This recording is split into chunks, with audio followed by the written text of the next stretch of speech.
to do after class 12th. While preparing this video, मैं ये चीज़ को ध्यान में रख रही हूँ कि मैं ये वीडियो किसके लिए बना रही हूँ। ये जेंसी के लिए बना रही हूँ। मुझे पता है कि जेंसी के बच्चों के लिए ये एक करियर पे नहीं टिकते हैं और उनको सारे करियर्स की नॉलेज होनी चाहिए, because according to the time they are happy and they are flexible enough to switch to the another career. और मैं भी ये चीज़ को मानती हूँ क्योंकि ये चीज़ मैं भी अपने आप में फ़ॉलो करती हूँ। तो इसलिए सारे करियर्स की नॉलेज लेंगे, कैसे कैसे टाइम के हिसाब से हमें करियर स्विच करना है, कैसे हमें मूव करना है, कैसे सब चीज़ें हम जानेंगे, कब किस किस चीज़ की ज़रूरत पड़ सकती है, टाइम कैसे इवॉल्व हो रहा है, सब चीज़ें देखेंगे। पहला हमारा करियर हमारा है बीकॉम जर्नल एंड ऑनर्स। तो ये हर कोई करता है और ये करना बहुत आसान भी है, ठीक है। मतलब हम ले ही लेते हैं इस डिग्री को, ठीक है। सो मोस्ट पॉपुलर हर कोई करता है। अकाउंट्स, इकोनॉमिक्स, लॉ, टैक्स, ये सब चीज़ें हम इसमें पढ़ते हैं। सेफ जोन के लिए बेस्ट ऑप्शन रहता है और जॉब स्कोप इसमें अकाउंटेंट, ऑडिटर, एनालिस्ट, ये सब रहते हैं। जैसे मैंने आपको बताया सेफ जोन है, तो इसकी जो हम बोलेंगे रिवेन्यू जनरेशन की एक्सपेक्टेशंस है वो भी इतनी ही सेफ मिलेगी जो एवरेज बंदों को मिलती है, ठीक है। But this is good as option. Second हमारा आ जाता है चार्टर्ड अकाउंटेंसी। चार्टर्ड अकाउंटेंसी हमारा आता है इंडिया टॉप कॉमर्स करियर है ये, और इतना पॉपुलर है कि इसके ऊपर वेब सीरीज़ वगैरह भी बन गई है और हर कोई इस चार्टर्ड अकाउंटेंसी के स्ट्रगल को जानता है, ठीक है। ड्यूरेशन इसका 5 ईयर्स का होता है। सब्जेक्ट्स इसमें ऑडिट, अकाउंट्स, लॉ, टैक्स होता है। सैलरी इसकी स्टार्टिंग सैलरी ही इसकी 8 to 10 LPA होती है, इफ़ अगर वो पर्सन सही से अपने आप को दे पाता है, मतलब आप अपने आप में इतना करेज पाता है और ढंग से अगर वो मार्केट एक्सप्लोर करता है तो वो 8 से 10 लाख पर एनम निकाल लेता है।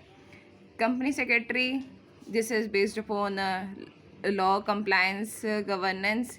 ये चार्टर्ड अकाउंटेंट जितना नहीं कमा पाते, बट उतना हम बोलेंगे थोड़ा, मतलब अगर चार्टर्ड अकाउंटेंट 8-10 लाख रुपए कमा पाते हैं तो हम बोल सकते हैं स्टार्टिंग सैलरी CS की जो होगी वो 6-7 होगी। बट अगर हम लॉन्ग टर्म में देखें तो चार्टर्ड अकाउंटेंट जो होते हैं वो कंपनी सेक्रेटरी से ना थोड़ा सा पीछे रह जाते हैं, क्योंकि उनको मतलब अभी जो प्रैक्टिकल लाइफ में अगर हम देखें तो कंपनी सेक्रेटरी जो होती हैं दे आर कैपेबल इनफ कि वो CEO भी बन जाते हैं।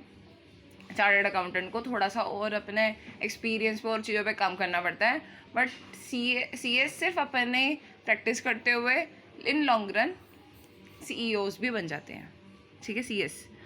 और तो बहुत ईजी होता है इनके लिए, ये देखा गया है अभी तक, ठीक है। Work in corporate legal terms होती है क्योंकि इनकी ज़रूरत होती है। इनकी ड्यूरेशन 3 साल तक होती है।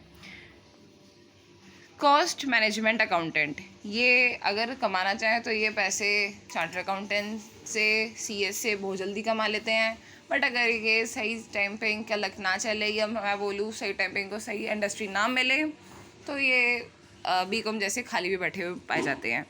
तो इसमें हमारा क्या होता है, स्पेशलाइजेशन कॉस्ट कंट्रोल प्लानिंग होती है। अगर आपको एक मैन्युफैक्चरिंग कंपनीज़ या इंडस्ट्रीज़ इन एरियाज़ में अगर आप अपॉइंट हो गए तो आपके इतनी बल्ले बल्ले कि आप पैसे ऐसे छापोगे कि बस आ ही जा रहा है पैसा के घर के ऊपर पेड़ लग गया पैसों का। सो इसका ड्यूरेशन होता है 3 से 4 साल का, ठीक है। BBA भी एक काइंड ऑफ हम बोल सकते हैं, जैसे हम बीकॉम समझ रहे थे कि एक हमारा एक सेफ बोट है, BBA भी हमारी एक सेफ बोट होती है। इसमें जिनका इंटरेस्ट बिजनेस और मैनेजमेंट में होता है वो बीकॉम में टैक्स वगैरह ये सब चीज़ें पढ़ के वो सीधा ही मैनेजमेंट की स्टडीज़ करते हैं। सो ये उनके लिए अच्छा होता है। BBA करने के बाद बंदा MBA कर सकता है और मैनेजमेंट की जॉब्स पा सकता है, ठीक है। उसके बाद 6 हमारा ऑप्शन है लॉ में जाने का, जो कि 5 ईयर इंटीग्रेटेड कोर्स है, आजकल है, बहुत अच्छा कोर्स है ये। इसके लिए क्या होता है, बीकॉम और LLB साथ में हो जाती है। लॉ बेस्ड होता है, क्लैट से इसका एडमिशन होता है, तो क्लैट की तैयारी करनी पड़ती है इसके लिए। 7th होता है हमारा hotel management, travel and tourism.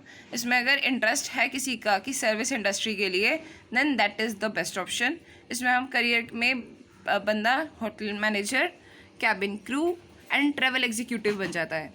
8th है हमारा, this is tricky but I could say good one, ठीक है, क्योंकि ये सच में यूनिक है।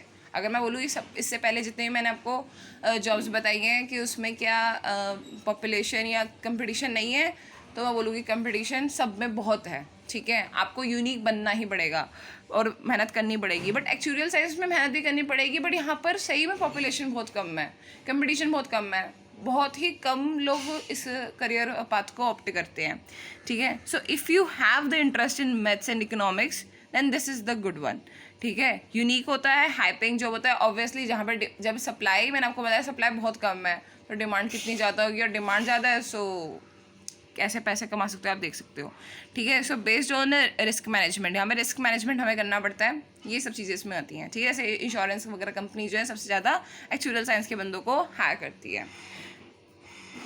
9th हमारा है बैचलर ऑफ कंप्यूटर एप्लीकेशंस। तो ये देखो, ये भी आजकल हम बोल सकते हैं नीड है, क्यों? क्योंकि हमें पता है IT इंडस्ट्री जो है वो ग्रो कर रही है, ठीक है। उसकी आजकल डिमांड बहुत है। सो अगर कोई बच्चा अपने ग्रेजुएशन से ही IT वगैरह ये सब चीज़ों में जाना चाहता है, जो कि वो कॉमर्स स्टूडेंट का होकर भी, so this is the good thing, और ये आजकल ज़रूरत भी है।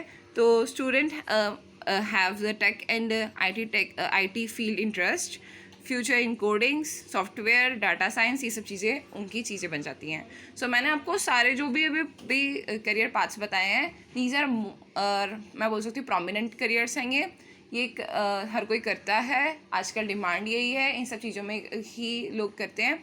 और भी ऐसी वीडियोस मैं लाती रहूँगी। अगर आपको कोई और स्पेसिफिक वीडियोस या टॉपिक्स पर या किसी करियर के लिए एडवाइस चाहिए तो आप कमेंट कर देना, मैं उसके ऊपर भी वीडियो बना दूँगी। Thank you so much.